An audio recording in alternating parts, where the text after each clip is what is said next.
The following is a special presentation of the Sports Backroom with Ty Coulter. The Sports Backroom tends to be a place to highlight athletes that have been underrated or often forgotten. But can it stretch further? General concepts of sports can often find their way back here. And one such example is kind of like a library book being checked in and out of style at various points.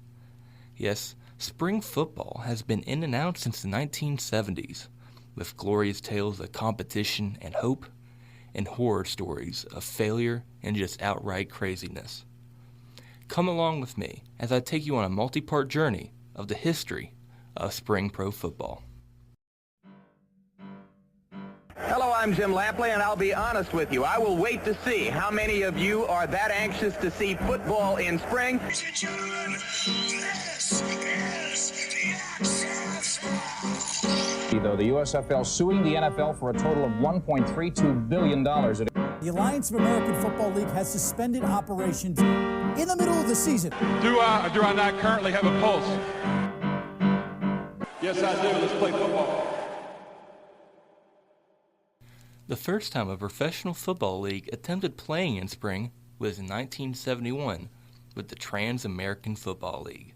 Despite its name of grandeur, all this league was just a renamed Texas Football League, which served as kind of a minor league to both the NFL and AFL at the time. For this league, the decision to move to the spring was a strategic choice. In a San Antonio Toros program article, the move was justified by saying that the lack of competition from local high school, college, and other professional football leagues would lead to a bigger crowd and higher recognition. The move was also made with players in mind. The TAFL season would end in time for the players to go and try out at NFL training camps. While it was hoped that this would give the league more recognition and spotlight, it did not. In case you didn't guess, the league was already struggling. From 1970 to 1971, it went from 7 to only 4 teams, all of which were based in Texas. The only recognition the league did get was a Sports Illustrated article, and in that article, the writer Tex Mall said the league was barely trans-Texas. From the article, Mall interviewed San Antonio Toros owner Henry Height. Height described other ways he had attempted to garner attention for his team and the league.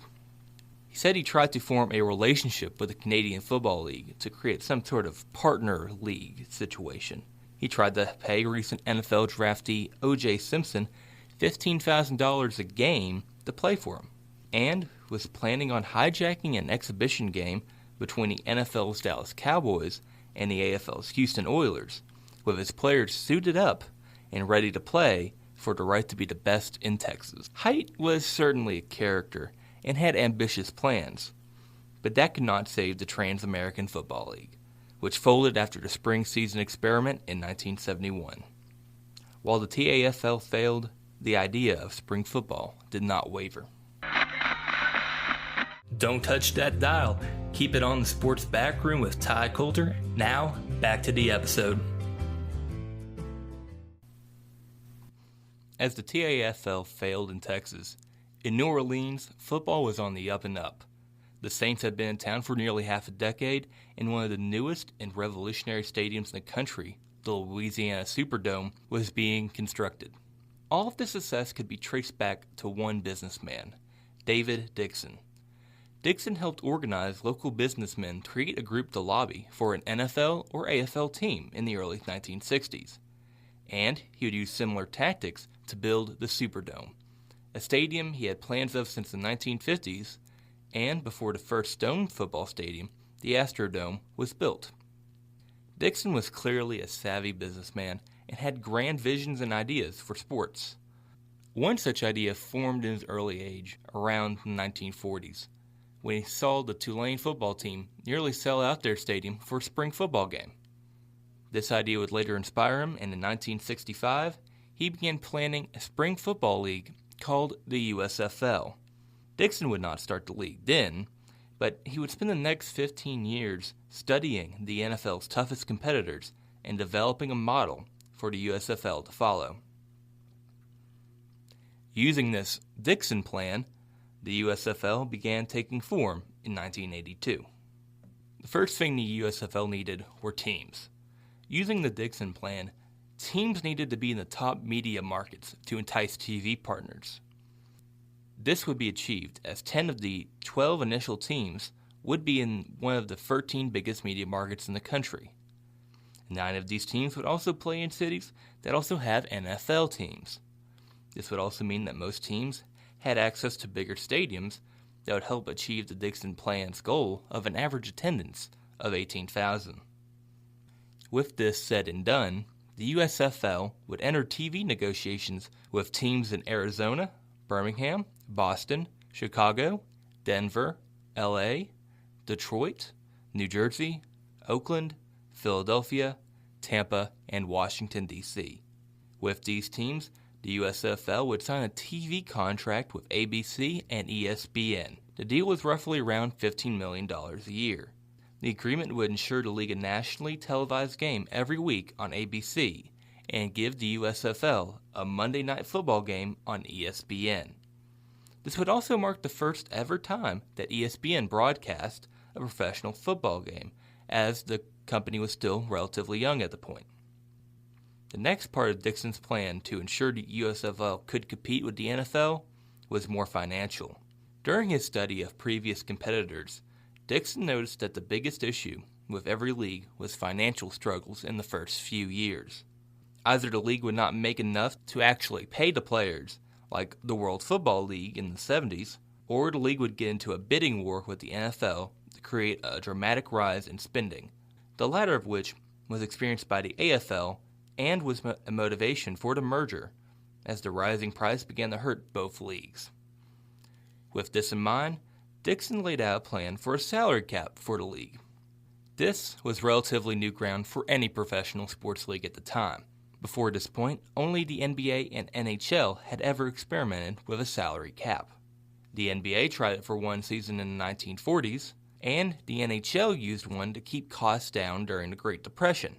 This cap for the USFL would be $1.8 million per team.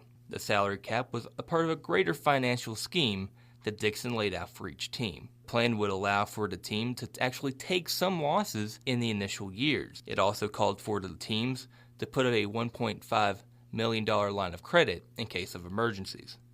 Outside of this, the Dixon plan laid out a different way for the USFL to draft its players. Unlike the NFL, which uses a collegiate draft only, the USFL would also use a territorial draft system along with their collegiate draft. This would allow the teams a better opportunity to draft college players that played closer to them in the later draft rounds. This would ideally increase gate revenue, as the locals had already been introduced to some of these players. Essentially, it would be like if the Atlanta Falcons and Tennessee Titans could only draft from SEC schools in the 6th and 7th round of the NFL Draft. With the plan backing Dixon, the USFL was formed on May 11, 1982. Part owner of the future Michigan team Peter Spivak would become the president of the league, and in June, ESPN executive Chet Simons would become the league commissioner. As the calendar reached the kickoff date in March 1983, franchises were handed to many notable businessmen and figures. In Birmingham, local Marvin Warner was awarded the Stallions. Warner had been a local bankhead and was Jimmy Carter's ambassador to Switzerland and Liechtenstein. In Tampa, a Canadian businessman named John Bassett was awarded the franchise that would become the Tampa Bay Bandits. Bassett may be relatively unknown and may not live up to what you expect from a bandit, but his business partner was quite literally the Bandit. Yes, one of the first big stars to show interest in this league was Smokey and the Bandit star Burt Reynolds. The big names kept coming for the USFL as multiple coaches moved to the league. In Tampa Bay, former Heisman Trophy winner and Florida Gators legend Steve Spurrier decided to take his first ever head coaching position with the Bandits, leaving his offensive coordinator job at Duke. For the Denver Gold, former NFL Coach of the Year and Denver Broncos coach Red Miller took up shop. The Washington Federals found their head coach from the Canadian Football League. Ray Yauch not only won a collegiate national championship as a player with Iowa in 1958, he also won 2 separate Grey Cups, the CFL equivalent to the Super Bowl. The first was in 1961 as a player. While it was only his second season in the league, it would also be his last game as a player, as he would tear his Achilles in this game. Yock would later conquer the game that set him on his coaching path in 1975 with the Edmonton Eskimos, as he became one of the league's all-time greatest coaches in winning record. Oddly enough, the coach that replaced Yock in Edmonton would also find themselves as one of the inaugural head coaches in the USFL. Hugh Campbell would find a little more success than Yock as the Eskimos head coach, as in his first 5 seasons of his career there, they would win 5 straight Grey Cups. In fact, not only was this Campbell's first 5 years in Edmonton, it was his first 5 seasons as a pro football coach, as he left the NCAA Division III ranks for the job. While the league was giving opportunities to some of the up-and-coming stars in the football coaching world, some coaches did seem a little out of their element. In Birmingham, Rollie Dotsch became head coach. Dotsch served primarily as a position coach for NFL teams in the 1970s, along with a brief tenure at Northern Michigan nearly 15 years prior. With these front offices being formed, the first collegiate draft was held on January 4th, 1983. With the first pick, the Los Angeles Express selected Dan Marino, quarterback, Pittsburgh. Despite being the first draft pick, Marino would never play for the Express. Now, the thing about the USFL holding a collegiate draft is the fact that they could take from the same pool as the NFL, and both leagues could draft the same player, so it comes to the point where the player can decide. Now, this does come with a little bit of an issue.